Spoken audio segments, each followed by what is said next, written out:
my name is Lydia Hudgens. I'm a fashion photographer based in Brooklyn, New York, and I teach posing classes.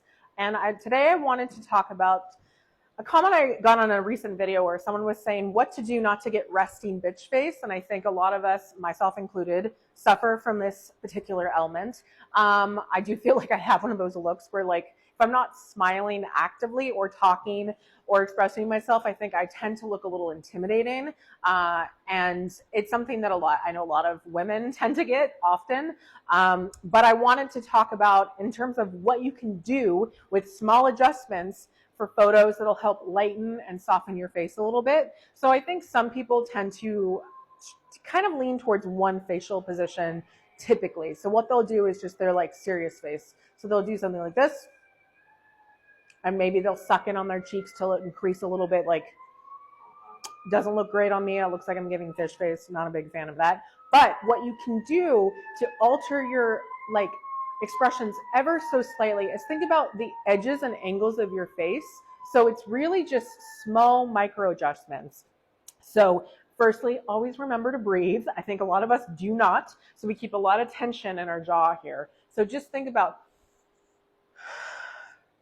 oftentimes that little opening of the mouth works wonders. I love like encouraging people to breathe because I actually like a little space between the lips, very minute, if you will, versus if you kind of clench close and hold your lips closed. I think that doesn't honestly tends to just look like you're kind of pursing your lips, which can look good in some circumstances, but I prefer a little more relaxation here. You can also like do something I call a soft smile. So smile without your teeth. So kind of something like this. You can go a little wider with that and increase it a little bit more. So I'm kind of doing like a half smile smirk situation with that, or do like a full smile. You know, but I think it kind of depends. I always think I like just look very cheesy. I don't know why I always do this, but I personally prefer more of a soft smile for myself. So something more like, and it's really just like that tiny quirk on the lip here versus like a full open mouth. You can also try to do the small little parted smile, something like that. I feel like it's a little hard for me to do because I don't have the biggest mouth. So like I think for someone that has like bigger lips or something like that, that has more opening to begin with, they can kind of allow that space to happen a little more organically. Just kind of depends on your facial anatomy.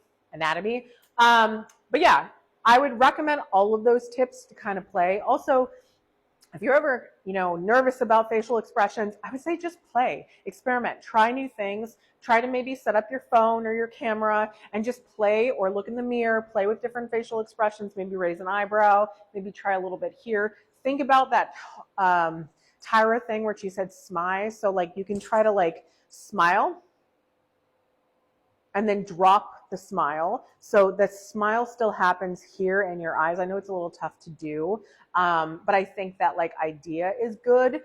Some of the things Tyra has said, I don't entirely agree with, but that's a whole different subject. But yeah, hopefully that helps kind of just ease you into the idea of different facial expressions, but don't be afraid to play. I think a lot of us just tend to tense up on camera, especially if we're taking family photos or something like that, but try to relax a little bit. Remember to breathe, and I'll see you in my next video.